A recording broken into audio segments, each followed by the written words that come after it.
Bonsoir et merci d'être là pour le grand talk de ce soir. 19h10, toutes nos excuses pour le retard avec lequel on démarre, parce qu'on commence maintenant. À tout de suite.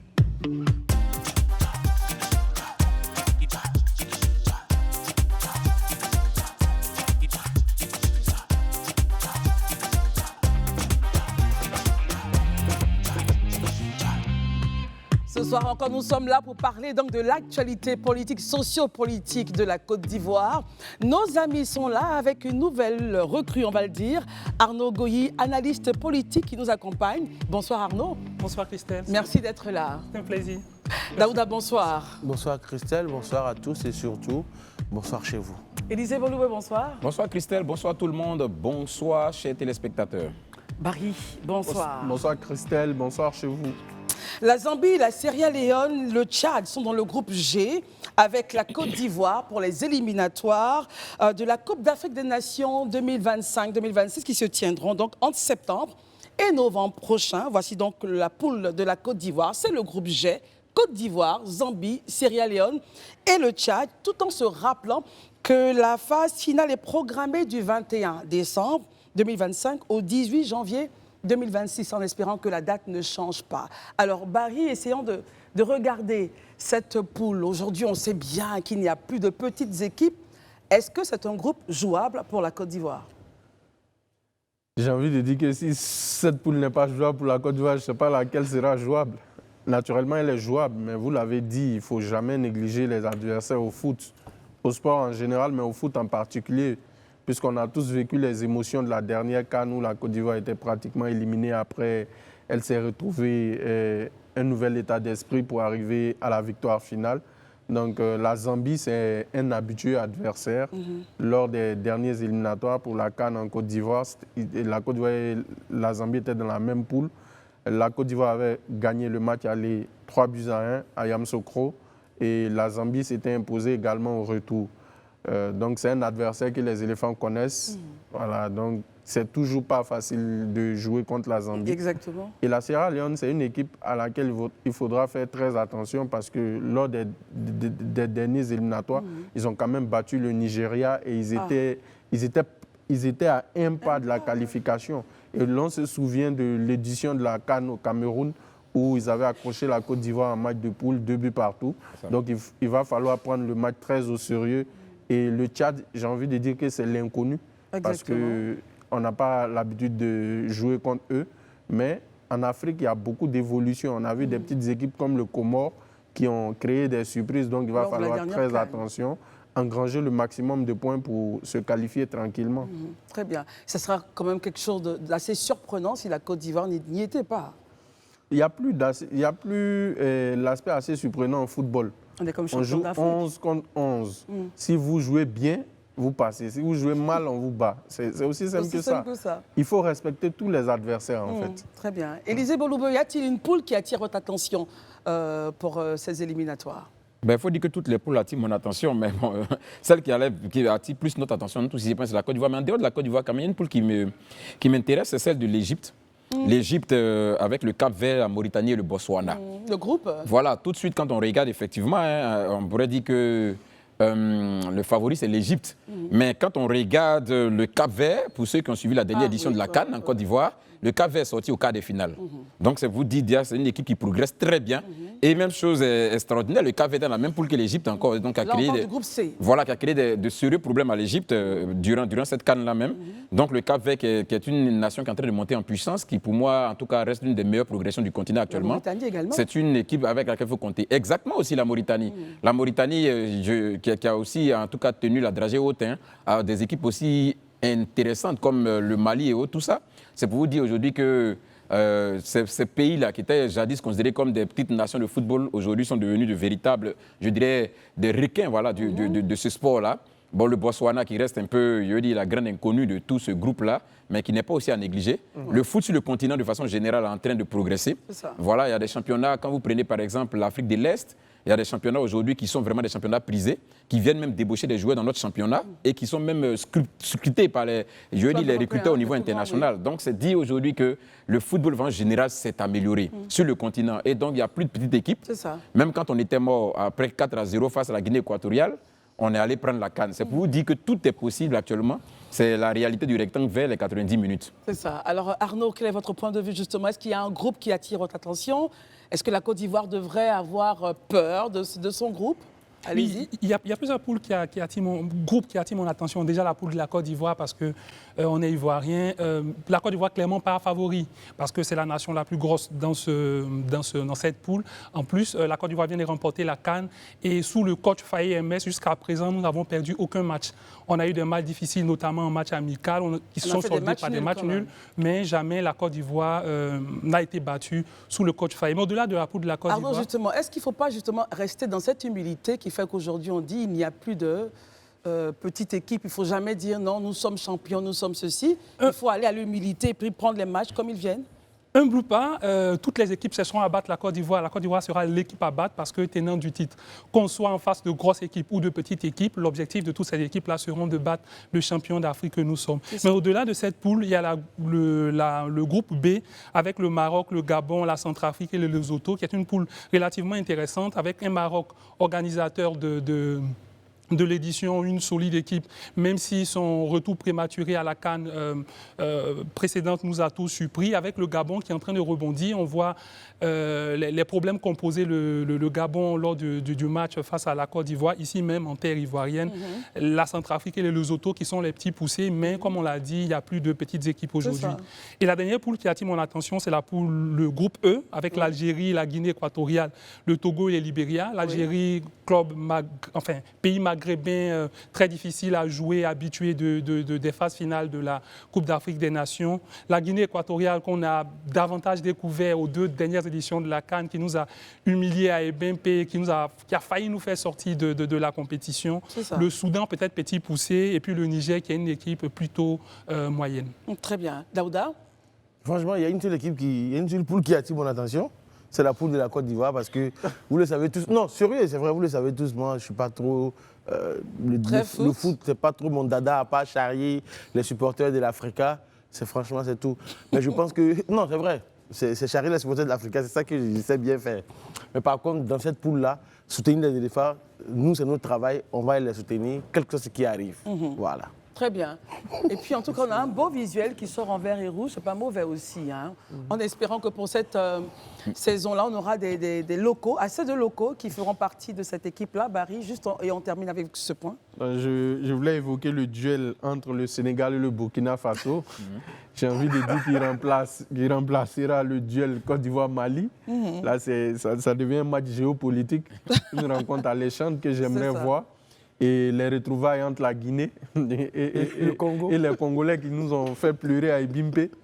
On tiendra là notre revanche. Très bien. Voilà, ben, en tout cas, c'est une actualité que nous allons suivre parce que, ben, évidemment, nous sommes Ivoiriens et on aimerait voir notre nation aller jusqu'au bout, donc gagner la CAN qui se passera au Maroc. Et on y croit. La prochaine fois, sûrement, on parlera un peu du pari de la mobilisation, mais j'aimerais nous ramener donc dans notre pays pour un sujet intéressant. Le téléphone, justement, est ouvert à cet effet. Nous parlons maintenant des filets sociaux productifs. Initiative donc du gouvernement ivoirien qui a bénéficié en 2015 d'un appui technique et financier initial de la Banque mondiale. En quoi consiste-t-il? Il consiste simplement en l'octroi sur 3 ans d'allocations trimestrielles non remboursables aux familles extrêmement pauvres d'un montant de 36 000 francs CFA, soit 12 000 francs mois, 400 francs jour, au total pour l'année 144 000 francs CFA. Nous analysons donc ce projet. Et quel est l'impact de ce projet sur les populations ivoiriennes? Permet-il de sortir donc de la précarité? Nous en parlons maintenant avec plus de détails avec vous, Daouda. D'accord, Christelle, merci beaucoup. Je pense que vous avez déjà mis le pied dans le plat. Le projet Filets sociaux productifs est une initiative effectivement du gouvernement ivoirien et de la Banque mondiale qui a été lancée en 2015. Ce programme a été mis en place dans le cadre de la stratégie nationale dans l'optique justement d'améliorer le niveau de vie des populations les plus pauvres, en extrême pauvreté. Donc de 2017 à 2024, ce sont au total plus de 402 000 personnes, ménages qui ont été touchés par le programme sur toute l'étendue du territoire national pour soit 3671 villages et 108 communes et chefs-lieux de département. Généralement, c'est que les gens vont se demander, mais comment est-ce qu'on devient... On choisit les personnes qui sont dans un cas d'extrême pauvreté. Et profiter en même temps pour faire la différence entre pauvres et extrêmes pauvres, puisque ce sont les extrêmes pauvres qui bénéficient du programme. Justement. Je vais répondre d'abord à la question que vous venez de poser, c'est que selon les Nations Unies, les gens qui sont, qu'on dit être pauvres, c'est des gens qui ont juste 500 francs par jour. Les gens en situation d'extrême pauvreté, c'est les gens qui ont 300 francs par jour. Donc, eux, ils sont même en bas même du cadre de pauvreté.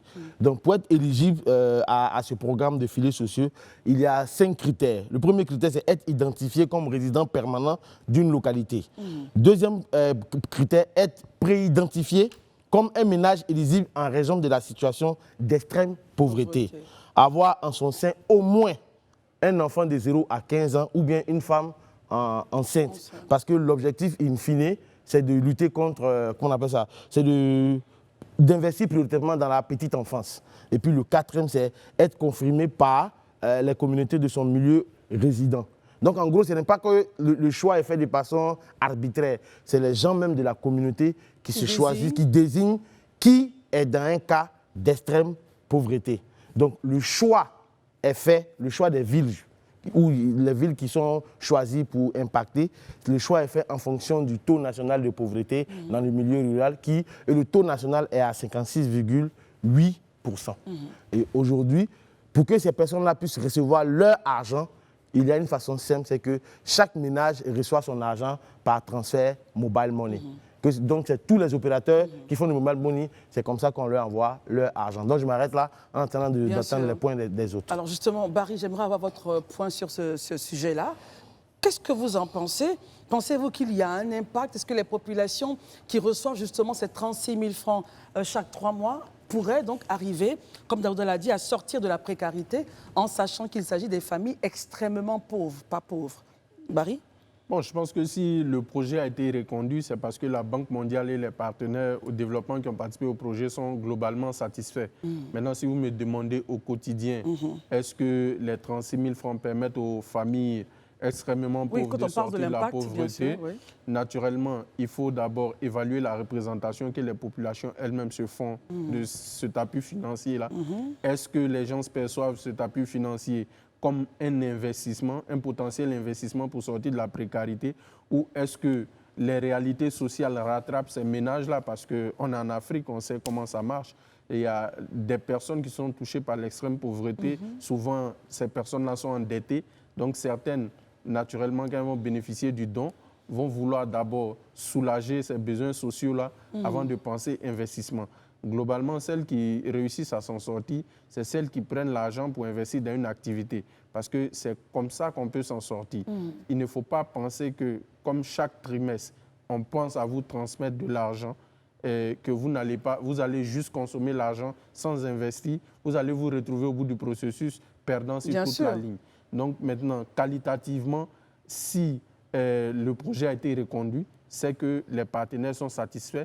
Ils avaient certainement un échantillon qui visait, parce que globalement, dans les projets comme ça, il y a toujours un échantillon de base et il y a l'échantillon qui s'en sort. Voilà, donc je pense qu'au niveau du projet filets sociaux, voici un peu ce que je voulais dire. Alors justement, Élisée Boloube, il y a un article de décembre 2021 qui dit que 3000 familles bénéficiaires du Grand Abidjan manifestent leur reconnaissance au gouvernement. Comment est-ce qu'on accompagne les familles à l'investissement? Comme Barry le disait, si vous avez 36 000 francs CFA chaque 3 mois, que vous êtes dans une extrême pauvreté, et cible donc, comment on vous accompagne à investir pour que cet argent-là puisse rapporter quelque chose? Parce que vous n'aurez pas cela toute la vie. Ok, déjà, je pense qu'il y a une précision à faire.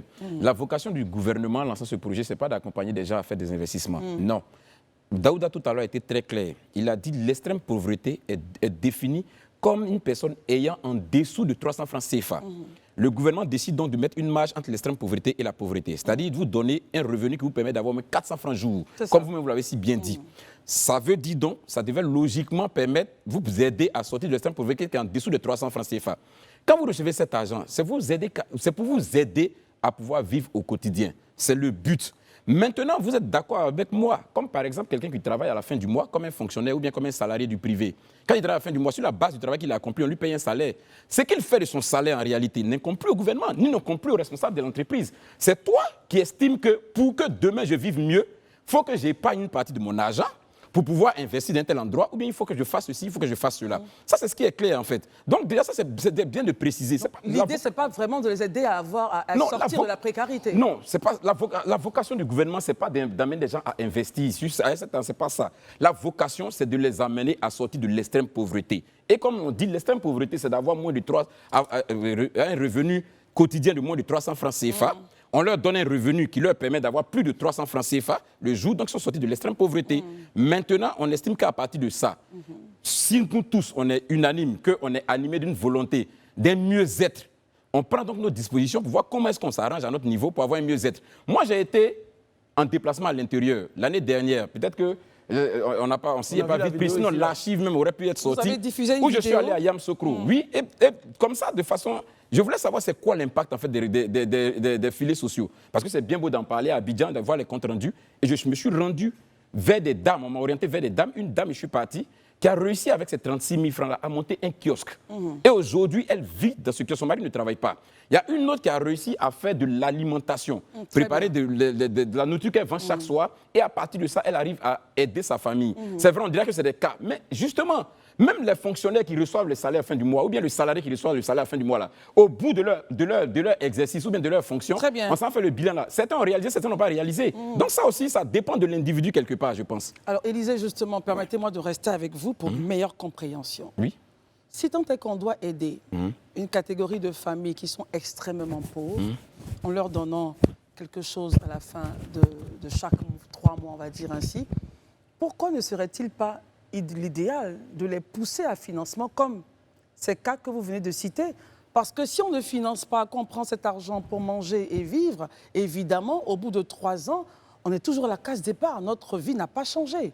Est-ce qu'il ne faudrait pas ajouter au dispositif une aide au financement ou une idée, enfin des partages d'idées pour les pousser à investir et les accompagner? Vous réagissez et puis on passe à Arnaud. OK.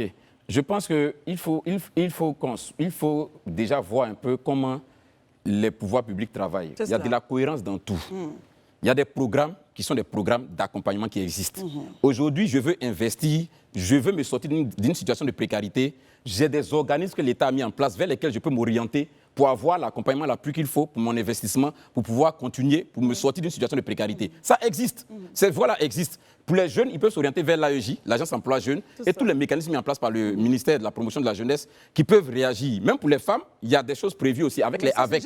Avec les AVEC. Voilà, avec les AVEC. Donc, c'est-à-dire qu'il y a des organismes qui ont été définis pour lesquels, vers lesquels on peut s'orienter si tant est qu'on veut investir et aller de l'avant. Mais ça, c'est aussi important de retenir que pour une question de solidarité, vous allez vous rembourser. Ce n'est pas des dons. Or, ça, par contre, c'est des dons. Ce n'est pas des choses à rembourser, en fait. Donc, on estime qu'à un certain moment donné, que les gens qui sont dans une situation très pauvre, si l'État arrive à engranger quelques ressources, pourquoi est-ce qu'on ne pourrait pas aider ces gens-là à avoir le minimum vital au moins pour pouvoir aussi se sentir vivre en réalité? Très bien. Alors, voici le sens du projet. Notre téléphone est ouvert, notre numéro est ouvert. Si vous avez une contribution sur le sujet, n'hésitez pas à nous joindre. Arnaud, votre avis sur le sujet? Oui, déjà, je pense que c'est un projet intéressant parce qu'il n'est pas normal qu'on ait dans un pays des gens qui sont extrêmement riches et d'autres qui vivent dans des situations de pauvreté ou d'extrême pauvreté.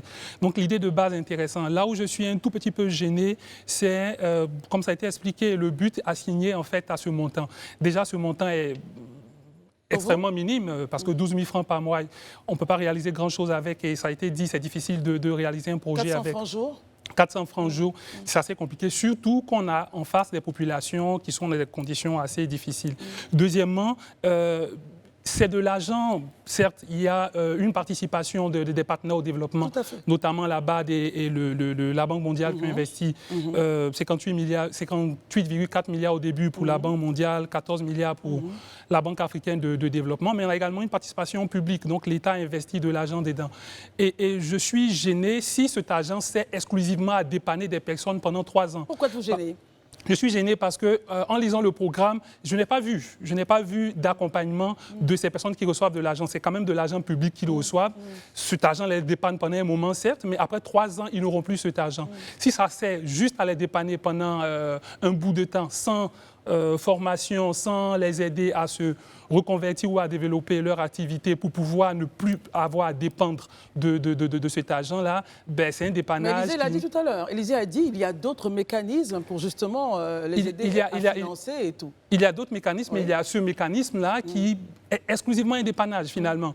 Parce qu'il ne sait pas à financer, il ne sait pas à investir, il sait juste à faire face à des besoins quotidiens sans apprendre aux récipiendaires à avancer, à se passer de cette offre. Je pense qu'avec Daouda, il va réagir, des éléments de réponse. En fait, ce que j'aimerais dire à M. Gouy, c'est que techniquement, dans la pyramide de Maslow, il y a ce qu'on appelle les besoins primaires. Les personnes dont on parle sont au niveau le plus primaire, en fait. Donc, effectivement, ça sert à les sortir, à répondre à leurs besoins les plus primaires. Mais la particularité du projet Philo-Sociaux, peut-être qu'il ne sait pas, peut-être qu'il n'a pas vu. Donc, je pars sur le fait qu'il n'a pas vu. En fait, afin d'éviter les bénéficiaires de rester dans la précarité, après les 3 années, ils sont invités, encadrés à faire des activités génératrices de revenus. Et pour nous autres... Avec les 36 000 francs. Pas avec les 36 000, justement. Soyez précis, justement. Mais justement, c'est ce que j'ai dit. Les 36 000 servent à répondre à leurs besoins, vivre au quotidien. les besoins les plus primaires. Première chose. Mais au bout des 3 ans, ils sont invités, encadrés à faire des activités génératrices de revenus. Pour moi qui ai pu aller voir... C'est de ça que je parle. Mais justement, je pense qu'Élisa en a parlé tout à l'heure. Moi, j'ai eu la chance d'aller, par exemple, à Boaké. Lui, il était à Yamoussoukro.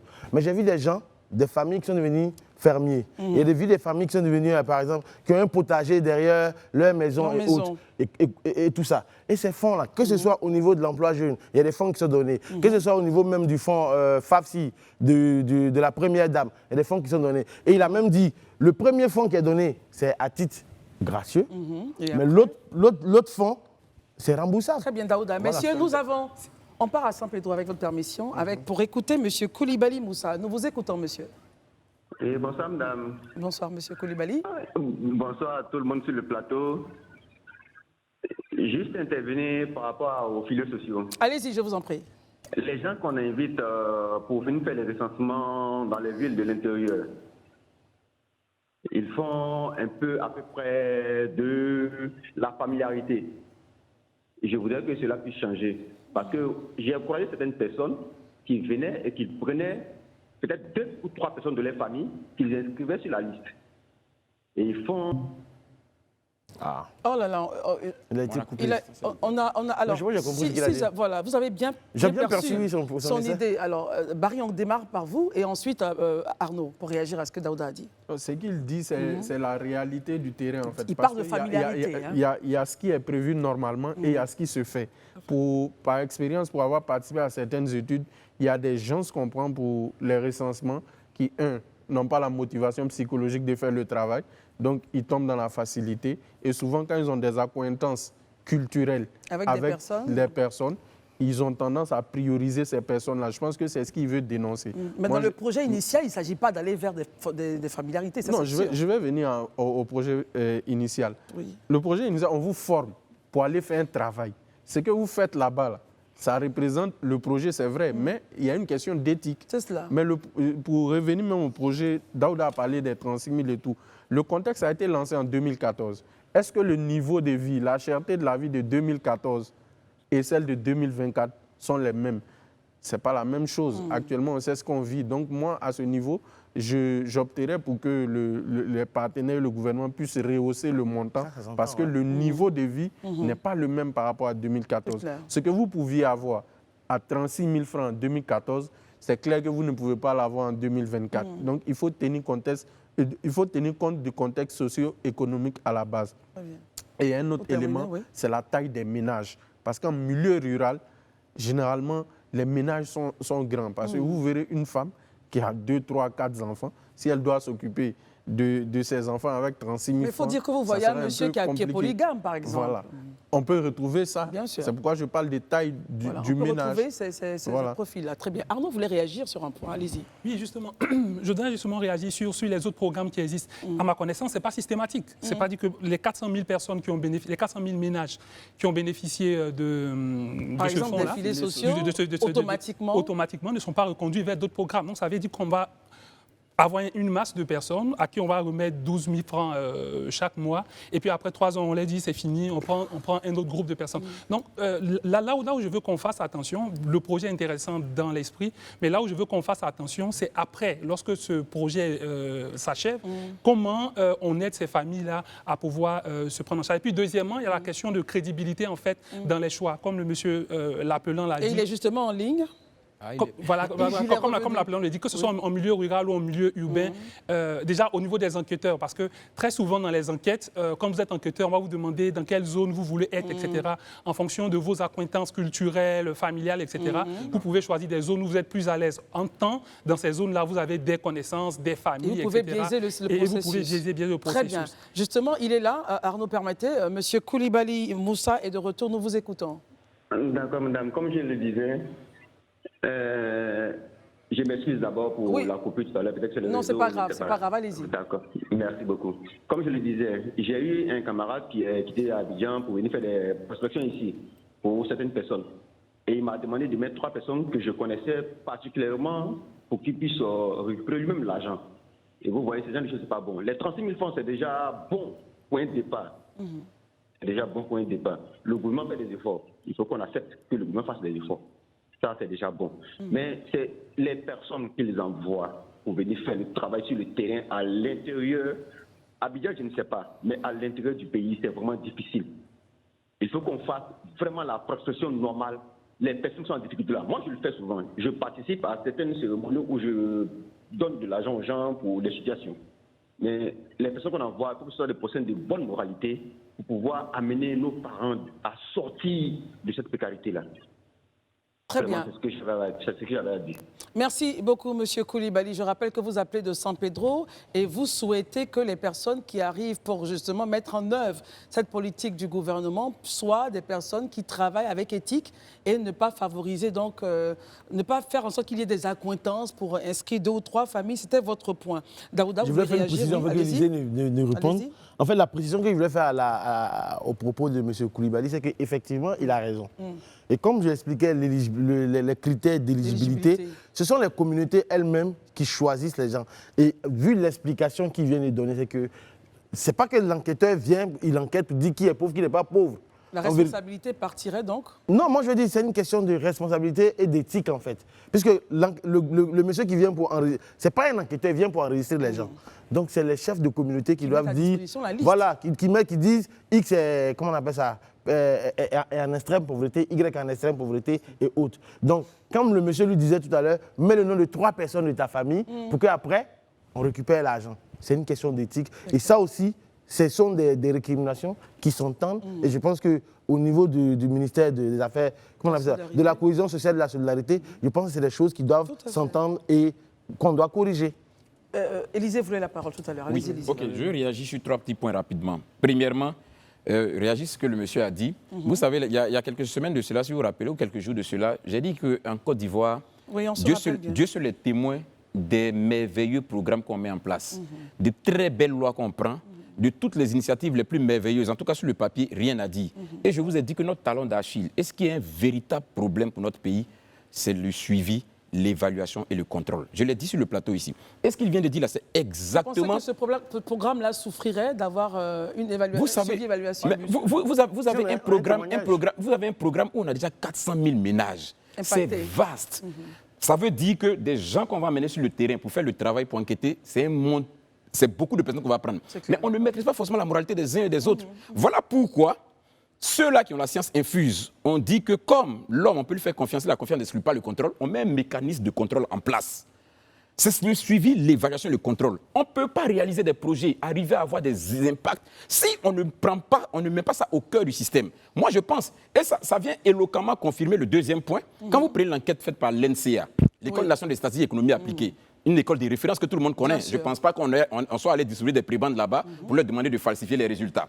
L'NCA vous dit que 70% des ménages bénéficiaires enquêtés ressentent les effets positifs des transferts monétaires sur leur quotidien.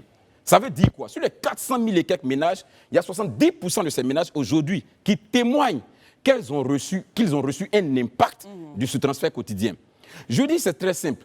Quand quand l'État vient, l'État te dit tu vas bénéficier d'un accompagnement trimestriel de 36 000, mais il te dit c'est sur 3 ans. Donc tu sais que tu n'es pas dans quelque chose d'indéterminé. C'est quelque chose qui va prendre fin un jour. Comment je fais pour que les 36 000 qu'on me donne par trimestre, quand je sors de l'accompagnement de l'État, je ne revienne plus à mon état initial? C'est exactement comme un fonctionnaire ou bien un travailleur. Je sais que ma fonction que j'exerce ou le travail que je fais là, c'est défini dans un temps. J'ai 30 ans de service. 30 ans de service, quand on finit, on dit je suis à la retraite. Je vis comment? Je prends donc mes dispositions en épargnant, en mettant en place un certain nombre de mécanismes, de sorte que demain, quand je suis à la retraite, je puisse continuer de vivre. Donc, je crois que quelque part ici, non, l'idée en elle est super. Je pense qu'il faut interpeller juste nos concitoyens pour leur dire, c'est vrai, certains peuvent penser que c'est petit, mais ceux qui reçoivent là, ils estiment quelque part que ça contribue à leur épanouissement. 70%, c'est quand même pas négligeable, je pense. On est d'accord sur ce point que c'est une excellente action. Ma réflexion in fine, c'est de dire, attention, bon, on part de San Pedro, souffrez qu'on parte à Ferke avec M. Touré. Bonsoir, M. Touré. Bonsoir, madame. Nous vous écoutons, M. Touré. Alors, merci pour l'occasion. Je voudrais intervenir un temps soit peu sur le sujet qui est sur le plateau. Allez-y. Alors, déjà, je voudrais faire une petite précision. Allez-y, allez-y. Il y a un encadrement de proximité qui est, on va dire, des agents de proximité qui sont affectés à tous ces ménages. Et donc, ces ménages sont encadrés et sur le point de vue de la gestion du budget familial et toutes les autres mesures d'inclusion économique qui contiennent, bien évidemment, la création et la gestion des AGR et des AVEC. Au-delà de ça, ce que je voulais préciser, c'est au niveau des bavures qu'on pourrait avoir dans le processus de sélection. C'est ça. Je dis ça pour préciser une chose. Le processus de sélection est tellement, comprend tellement de parties prenantes qu'il est difficile pour une seule personne de biaiser les résultats facilement. Voici ce qui se passe. Pour être un peu plus précis. Allez-y. Les agents enquêteurs sont requis pour l'enquête. Ils sont formés à cet effet. Ils viennent faire leur part de travail qui consiste à collecter les informations. Ces informations sont ensuite traitées et font attribuer des scores à chaque ménage. C'est sur la base de ce score que ces ménages sont présélectionnés, prééligibles. Après cette prééligibilité, les ménages, la liste des ménages que le projet peut prendre en compte sera communiquée aux leaders communautaires. Ces leaders communautaires vont à leur tour se concerter et reconnaître, attester l'état de ces personnes avant qu'ils ne soient éligibles définitivement dans le programme. Donc vous comprenez que par là, ce n'est pas la mauvaise manœuvre. L'agent enquêteur ne suffit pas à elle seule pour biaiser toute la chaîne de communication ou toute la chaîne de sélection. Très bien. Je voulais faire merci. En même temps, monsieur, vous savez bien que celui de San Pedro nous a dit tout à l'heure que par la magie donc, de certaines personnes, des membres d'une même famille peuvent se retrouver à plusieurs sur cette fameuse liste-là, justement, qui vont recevoir, il est parti, qui vont recevoir. L'œuvre humaine n'est pas parfaite. Bon, l'œuvre humaine, comme Daouda a dit, n'est pas parfaite, mais c'est des choses, comme on l'a dit, à regarder. Arnaud, vous avez un point. Oui, justement, sur l'évaluation. Oui. Parce que tout à l'heure, Élisée parlait de 70% des ménages qui sont satisfaits en fait, de ce qu'ils ont reçu. Ce sont les chiffres donnés par les Oui, ce sont les chiffres, bien sûr. Sûrement fait sur la base d'enquête. Mais je crois qu'il faut rester quand même mesuré sur ces chiffres-là. Pourquoi? Parce que quand vous donnez 12 000 francs à des personnes pendant 3 ans, si vous revenez après leur demander est-ce que ça vous a été utile, l'argent qu'on vous a donné, ben, il y a peu de chances que la réponse soit non. Que voulez-vous dire?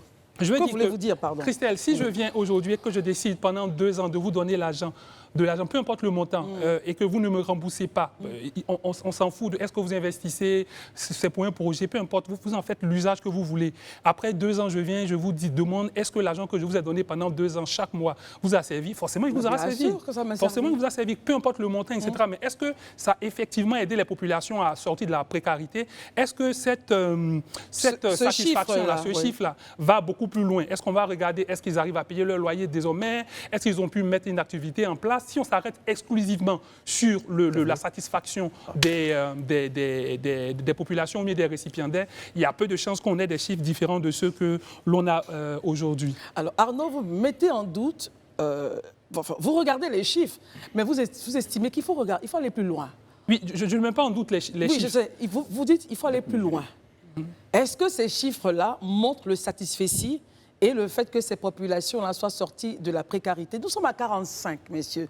Élysée, je vous vois sourire, je sais que vous avez un élément de réponse. 15 secondes juste. Mais la demi, mais là même on me dit non parce que le temps est arrivé, le temps imparti est arrivé.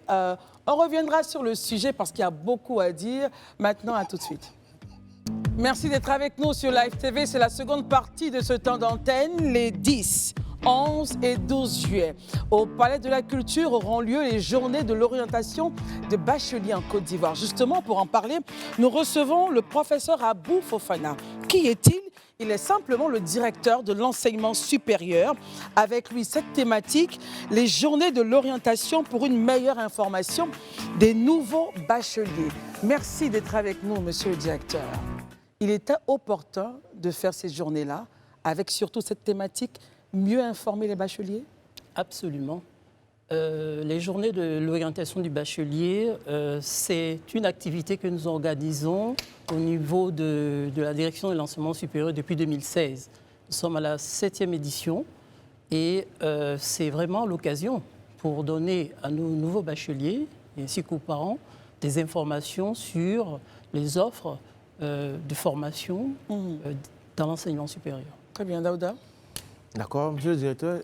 Juste la première question est la suivante. Aujourd'hui, on assiste à la floraison de journées d'orientation par des privés, ça et là. En même temps, le vôtre, il est à la 7e édition. Pourquoi au niveau de votre direction, vous n'encadrez pas les journées de l'orientation pour que tout le monde soit avec vous, de sorte que les parents soient pour votre seule direction? Alors très bien, je pense que qu'il y ait comme ça différents salons sur l'orientation, ce n'est pas une mauvaise chose en soi. Il y a énormément d'établissements d'enseignement supérieur, aussi bien en Côte d'Ivoire que dans la sous-région. Donc les journées de l'orientation permettent à ces établissements de pouvoir présenter leurs offres de formation. Et donc du coup, qu'il y ait plusieurs salons, tel n'est pas le problème. C'est la participation des étudiants, des futurs étudiants à ces salons-là pour pouvoir élaborer un projet professionnel et un projet de formation adéquat qui est la grande question. En fait, l'inquiétude que j'ai, en fait, c'est que généralement, dans certains salons, on ne voit pas la participation. Par exemple, comme nous, en notre temps, quand on avait le BEPC ou bien le bac, après, il y avait des conseillers d'orientation qui nous disaient où aller, qui sont peut-être assermentés par l'État. Oui. Or, souvent dans ces salons, il n'y a pas de conseillers d'orientation qui viennent en fait du ministère de l'Enseignement supérieur et de l'Éducation nationale. C'est là où se situe mon inquiétude. Pour compléter un peu le point d'inquiétude de Daouda, c'est que est-ce que l'État ne devrait pas encadrer? Pourquoi? Vous avez des salons, vous avez tout type d'écoles qui arrivent, ça peut être des écoles boutiques, mais qui font miroiter, qui pourraient faire miroiter aux élèves ou aux parents des meilleurs profils, de bons débouchés. Et puis, in fine, après l'inscription ou après que les parents aient déboursé, on se rend compte qu'on s'est fait avoir. Est-ce qu'il ne faudrait pas, justement, à votre niveau, un regard quand même à l'effet de faire des sélections? Pourquoi pas? Alors, la sélection s'opère. De toute façon, parce que l'autorisation de pouvoir faire de la publicité est réglementée. Il faut d'abord obtenir une autorisation de la direction de l'enseignement supérieur pour pouvoir donc faire la publicité de ces établissements. Et la plupart du temps, c'est un élément marketing pour ces établissements dans la mesure où elles présentent les différents diplômes qui sont souvent homologués au niveau national, mais aussi au niveau international. Et donc, ce que vous retrouvez sur les différents salons, les établissements que vous retrouvez, ce sont la plupart du temps des établissements qui sont accrédités, qui ont vraiment la caution. Vous n'avez jamais eu de retour où des parents se disent « Attention, on allait dans un salon, on a vu une école en Côte d'Ivoire ou à l'extérieur et on a peut-être été grugé ». Est-ce que vous avez eu ce genre de retour? Ah non. Pas encore? Pas encore. Très bien. On n'a pas eu ce cas. Arnaud? Oui, moi j'ai déjà deux questions. La première question c'est... Une seule question. C'est une seule question. On y va. Bon, allons avec la seule question. Est-ce que ce salon-là sera dupliqué en fait à l'intérieur du pays? Alors, c'est ce que nous essaierons de faire. C'est vraiment ce que nous envisageons. Mais pour cette 7e édition, nous allons encore essayer une fois de plus à Abidjan pour s'y conscrire. Parce que nous savons que, quand même, à Abidjan, c'est la plupart des établissements d'enseignement supérieur privés se trouvent aussi à Abidjan. Or, c'est Or, c'est quand même, je veux dire, ce sont nos partenaires qui, où se trouve un bon nombre d'étudiants. Mais les bacheliers viennent de partout. Oui. Les bacheliers viennent de partout. Absolument, absolument. Je dis, il y a une bonne concentration au niveau d'Abidjan, mais ça ne se limite pas là. On est déjà sorti. On est déjà sorti pour les éditions précédentes à Boaké. À Boaké, il y a eu les journées de l'orientation à Boaké. Et donc, vous prévoyez Korogo, Mans, Bondoukou? Oui, à l'avenir, ça va se faire. Nous envisageons cette année, on s'est pris un peu tard sur la question. Sinon, on prévoit effectivement des journées de l'orientation éclatées sur l'ensemble du territoire. Mais pas pour cette année, en tout non, cas. pas pour la 7e édition. Élisée? Ok, moi je voudrais. Déjà, c'est une très belle initiative de faire des journées d'orientation. Ça permet d'orienter les jeunes gens, comme on le dit, de leur permettre de faire des choix qui soient judicieux. Mais je veux qu'on aille un peu au-delà de ça. Quand on sort des journées d'orientation, avec toutes les informations qu'on a reçues, il peut advenir qu'on soit figé sur une filière qu'on veut faire. Est-ce que quand on va postuler à cette filière, est-ce que je veux savoir, vous, au niveau de la direction de l'enseignement supérieur, est-ce qu'il vous arrive, devant un choix, de constater que le choix fait au regard du profil du demandeur ne peut pas l'arranger, et puis vous pouvez l'appeler pour le réorienter à nouveau, le conseiller, que ça arrive de le faire à votre niveau? Très bien. Alors, c'est pourquoi je vais dire que c'est le but bien visé par ces salons-là.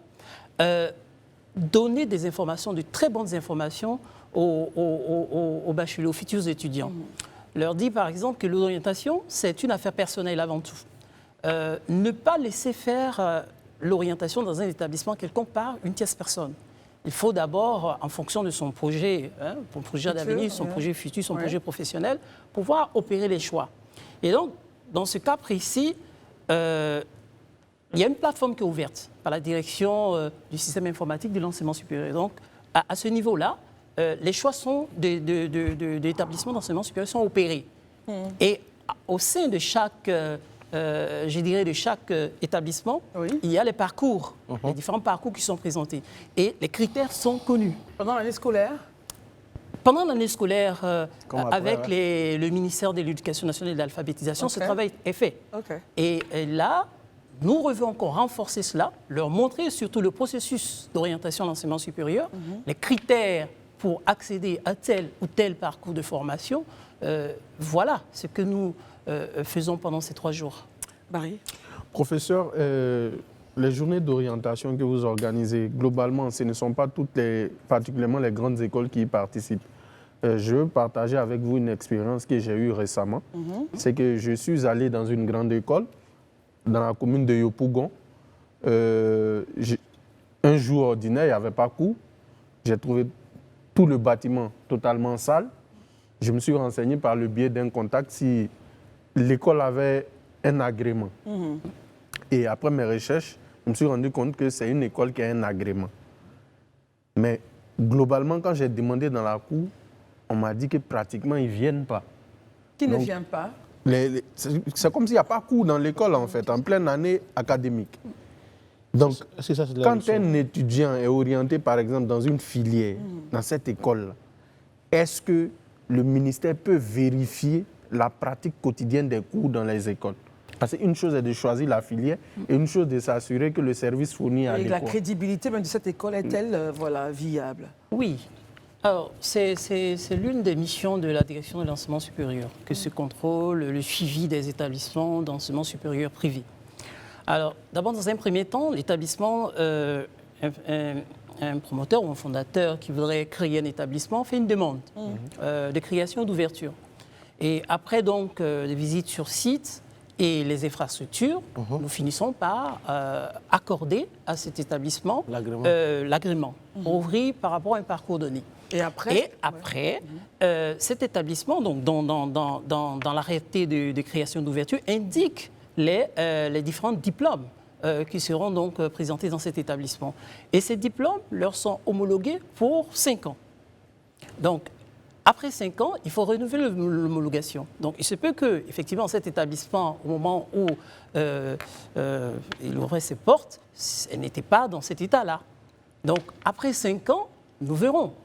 Nous passons, et même avant ça, en cours, pour vérifier si l'établissement remplit toujours après 5 ans, c'est ça, pour les diplômes. Mais sinon, l'effectivité des cours, nous le faisons. Nous vérifions Donc vous nous l'effectivité dites des ici cours. qu'il y a des contrôles qui sont faits dans des établissements qui présentent donc un cadre sérieux, qui sont validés par vous. Vous contrôlez si les cours s'y font ou pas. C'est ce que vous dites. Tout à fait. Très bien. Alors, Daouda, et ensuite on reviendra sur le choix des curricula. Allez-y, Daouda. D'accord, merci beaucoup. Je pense que je confirme ce que vous dites parce que j'ai vu que l'année passée, il y a des établissements qui ont perdu l'agrément, justement. Monsieur le directeur, je pense que le point central, le thème de cette année, l'intelligence artificielle s'y est mixée. C'est Tout à ça. fait. Pourquoi le choix de ce thème de l'intelligence Un artificielle levier pour la compétitivité de pour cette l'enseignement 7e édition? Très bien. Alors, vous savez, il y a un philosophe français qui disait que chaque fois que les connaissances ont changé de support, il y a eu donc une révolution. Alors, avec l'introduction déjà de l'outil informatique dans l'usage quotidien, nous avons changé d'ère. C'est une nouvelle civilisation. Et au sein de cette nouvelle civilisation qui s'est installée, un outil a vu le jour, l'intelligence artificielle. C'est ça. C'est un outil d'accompagnement à la décision, à la formation. Alors, on se trouve qu'aujourd'hui, l'enseignement supérieur, qui est en amont des changements qui propulsent l'innovation au sein d'un pays, doit se préoccuper de cette question. Alors, justement, en choisissant ce thème de l'intelligence artificielle comme levier pour nos systèmes éducatifs, on voudrait déjà montrer à l'apprenant qui tape aux portes de l'enseignement supérieur qu'avec cet outil, il pourrait déjà construire son projet professionnel. L'intelligence artificielle, et cela on va le démontrer à travers les ateliers qui auront lieu, qu'on peut utiliser cet outil en y intégrant certaines données pour pouvoir tracer son parcours. Très bien. Alors, les ateliers, justement, que vous allez faire, permettront-ils aux étudiants, aux futurs étudiants, de pouvoir poser des questions? Pourquoi? Des personnes peuvent aller en finance ou décider de faire de la finance ou avoir fait une série scientifique parce que soit le père est scientifique, la mère scientifique, il y a toujours une influence. Est-ce que le bachelier aura la capacité de dire, moi, voilà mon profil. C'est vrai, j'ai eu un bac C, j'ai eu un bac D ou un bac A, mais en réalité, je me sens plus, par exemple, au marketing ou à la communication ou à autre chose. Est-ce qu'il y a cette capacité-là d'échanger en fonction de ces vrais desiderata, pas ce que le papier dit? Parce que souvent, le papier a été peut-être influencé par des parents. Tout à fait. Alors, c'est pourquoi ce contact humain est très important. Sur l'ensemble de l'espace, nous avons toujours des inspecteurs d'orientation. Aussi bien qu'ils nous viennent d'autres structures. L'éducation nationale, l'enseignement supérieur, aussi. Et nous avons des experts aussi en interne, chargés de l'orientation. Donc ce contact avec les nouveaux bacheliers permet d'évaluer leurs besoins, de connaître leurs besoins, d'évaluer leurs compétences et de leur indiquer le meilleur chemin pour pouvoir réussir leur projet de formation. En un instant, quand on sait que certains établissements ne sont pas dotés d'outils informatiques, comment est-ce que justement vous arriverez donc à diriger ces enfants-là vers l'IA, ou est-ce qu'il y aura une adaptation? Enfin bref, comment est-ce que vous voyez cela? Parce que c'est une réalité. Oui, comme je disais, sur le lieu de l'activité, il y aura déjà un stand de l'enseignement supérieur où on va trouver la direction du système informatique, on va trouver la direction de l'enseignement supérieur, la direction des bourses, et tout ceci pour donner le maximum d'informations aux étudiants. Très bien. Arnaud? Oui, merci beaucoup, professeur. Ma question est la suivante. L'université elle-même, dans son fonctionnement, intègre très peu les outils informatiques. Lorsque vous avez un vieux relevé de notes que vous voulez retrouver, etc., c'est parfois très pénible de pouvoir retrouver parce que les archives ne sont pas toujours bien entretenues, les choses ne sont pas numérisées, etc. Donc, dans l'université publique, en tout cas, on a très peu de présence à la fois dans le fonctionnement de l'administration de l'intelligence artificielle, mais également dans les offres de formation qui sont faites. Là, je parle des universités publiques. Donc, est-ce que le thème qui est choisi n'est pas très futuriste par rapport à nos universités publiques pour lesquelles même l'outil informatique encore demeure un challenge? Très bien. Alors, vous savez, je voudrais citer cette personnalité de l'islam, mais ça n'a rien à voir de religieux. C'est le quatrième calife de l'islam qui disait enseignez à vos enfants ce que vous ne savez pas, car ils ont été créés pour un monde différent du vôtre. Donc, qu'est-ce que cela veut dire? Ça dit que la Côte d'Ivoire, en 2050 à 2100, sera une société certainement qui va intégrer l'intelligence artificielle. Mais vous savez bien que pour enseigner quelque chose à quelqu'un, il faut que j'ai une base. C'est comme apprendre à jouer de la guitare. Si j'apprends la guitare à quelqu'un qui n'a pas de guitare, c'est quand même complexe. Bah oui, l'exemple est pertinent. Mais effectivement, il y a un minimum qui existe en ce moment dans nos différents établissements d'enseignement supérieur. Vous n'allez pas trouver cet établissement, que ce soit public ou privé, qui n'ait pas une salle informatique. Peut-être que vous direz que le matériel peut être désuet, mais il y a le peu quand même. Il y en a un peu. Et l'intelligence artificielle, aujourd'hui, on a les versions payantes, par exemple, de ChatGPT, mais il y a des versions aussi gratuites. Qui marchent très bien. Qui marchent très bien. Donc, du coup, avec un minimum de connexion, on peut avoir accès à l'intelligence artificielle. Et même avec Gemini aussi, de Google. Vous n'aviez en réalité pas la parole. Oui, c'est vrai. Allons-y chez Élysée. Ok, voilà. Moi, je voudrais juste revenir en fait, sur les curricula de formation qui, pour moi, vraiment sont le cœur. Aujourd'hui, l'action gouvernementale a une orientation. C'est-à-dire les pouvoirs publics ont dit qu'ils veulent, dans les 5 prochaines années, amener la Côte d'Ivoire à un tel niveau. Est-ce que dans l'orientation, dans vos actions, vous en tenez compte? Je prends un exemple, le chef de l'État a dit qu'il veut que le pays soit industrialisé d'ici 2030. Est-ce que vous, dans vos orientations, vous tenez compte de cet objectif-là, de sorte à ce que les 5 prochaines années ou les 6 prochaines années, on soit réellement en train d'aller ou bien étant un pays industrialisé? Exactement, oui. Alors, vous savez, j'allais remonter un peu plus en arrière. C'est le président Félix Tshisekedi qui disait que l'avenir appartient à la science, à la technique et à la technologie. Et c'est ce qui est démontré de plus en plus aujourd'hui. Alors, pour y arriver, c'est de mettre en place, comme vous le dites, des parcours qui conduisent vers la science, la technique et la technologie. L'intelligence artificielle, comme vous le dites, ça fait peur. On se demande, avec ça, où va le monde? Est-ce que finalement les machines vont prendre le dessus sur l'homme? Donc du coup, ça va donner à créer des parcours nouveaux. Nous allons pas continuer. De nouveaux métiers vont voir le jour, d'autres métiers vont disparaître. Donc du coup, pour justement rentrer dans la vision du chef de l'État, pour rentrer dans la vision du gouvernement, donc il va falloir, nous essayons au niveau des parcours qui sont présentés à homologation au niveau de la direction de l'enseignement supérieur, d'attirer l'attention pour dire attention, ces parcours-là, ces diplômes-là, ce n'est pas la peine d'en faire. Donc on ne peut pas vous accorder l'homologation de tel diplôme. Ah d'accord. Et par contre, ces parcours-ci, vous gagnerez à pouvoir les développer. Donc, il y a des métiers qui pourraient disparaître, comme vous l'avez dit. Absolument, avec l'intelligence artificielle, aujourd'hui, on se rend compte que on a des voitures sans chauffeur. Bien sûr. Qui commence à venir. Barry. Alors, professeur, on reste toujours sur les curricula. Aujourd'hui, la Côte d'Ivoire évolue dans un contexte géopolitique que nous savons tous.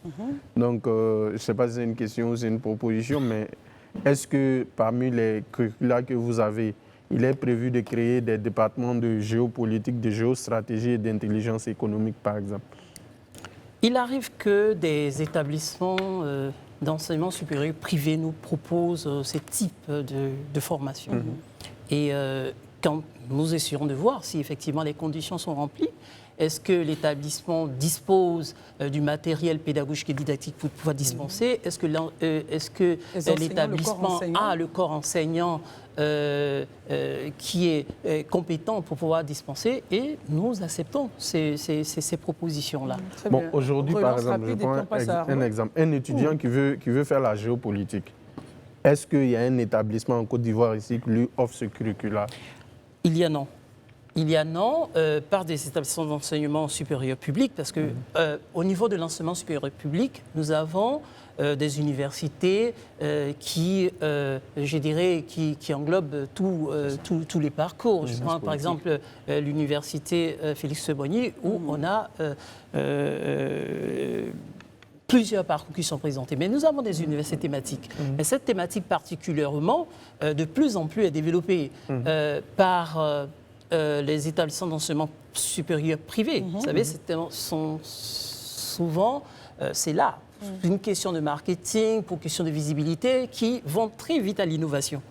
Et au niveau de l'enseignement supérieur public aussi, nous prenons cela en compte. Pour pouvoir aussi aller à l'innovation, comme Ah vous le oui, dites. tout à Très fait. bien. Écoutons Daouda et ensuite Arnaud. Je pense que vous êtes à la 7e édition de ces salons-là. Pour cette 7e édition, à quelle innovation on doit s'attendre et quel sera, en gros, le parcours auquel les visiteurs doivent s'attendre? Alors, c'est ce que je disais, la thématique de cette 7e édition nous donne, la voie est toute tracée. Intelligence artificielle comme levier du système d'enseignement supérieur, c'est cela, c'est l'innovation majeure que nous présentons à ce salon-là. Comment, à l'aide de l'intelligence artificielle, l'étudiant peut-il construire son projet personnel et son projet de formation? Très bien. Alors, messieurs, nous avons donc terminé ce plateau. Monsieur le directeur, un dernier mot. Bien, donc, je voudrais inviter l'ensemble des nouveaux bacheliers à participer à ces salons de l'orientation du bachelier.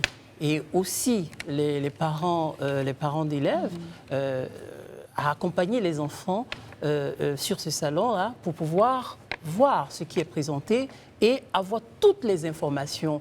Parce que la réussite du projet professionnel passe par les choix opérés dans le cadre de la formation.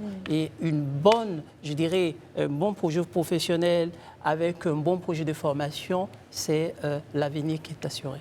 Merci infiniment. On rappelle que c'est du 10 au 12 juillet 2024 au Palais de la Culture à partir de... À partir de 9h. De 9h, De voilà. 9h à 16h30. De 9h à 16h. Un petit mot peut-être, enfin nous, on salue déjà le ministre pour cette belle vision, pour permettre donc aux enfants et aux parents d'aller à l'information pour avoir le meilleur parcours. Merci beaucoup. Et on rappelle les dates, du 10 au 11 au 12 juillet 2024 au Palais de la Culture. Et ensuite, le 13, on partira donc à Odiéné pour la pose de la première pierre de l'université. Tout à fait. Très bien. Le lundi 15. Le lundi 15. 15 exactement. Très bien. Merci infiniment. Nous en prie. Daouda, Arnaud, Élisée, Barry et tous nos téléspectateurs, merci d'être venus. Daouda, qu'est-ce qui se passe? Il te va très bien, Oh non. ce corset. Allons-y, on se retrouve demain. Le noir D'ici de là, la sec. portez-vous Le bien. noir de la sec. Les programmes continuent sur l'AFPV. Bonsoir.